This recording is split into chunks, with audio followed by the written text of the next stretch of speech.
好呀，人家里打谁的那说？漂亮啊！漂亮漂亮，看那谁来说嘞？看那说嘞呢？高中漂亮的，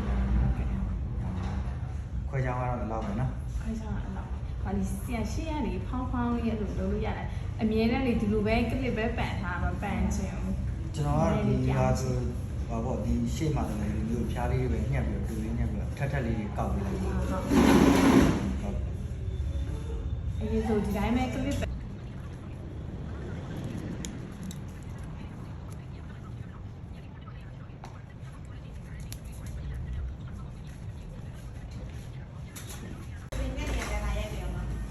ကဲ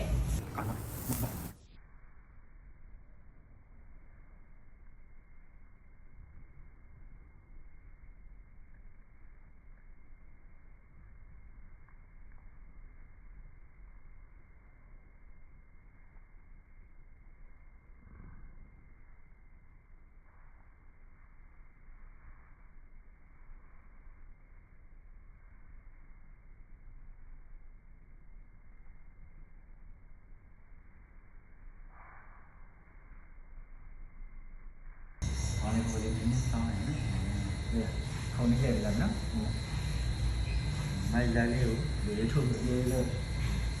လိုက်ပါခေါင်းလေးပေါ့ခေါင်းလေးပေါ့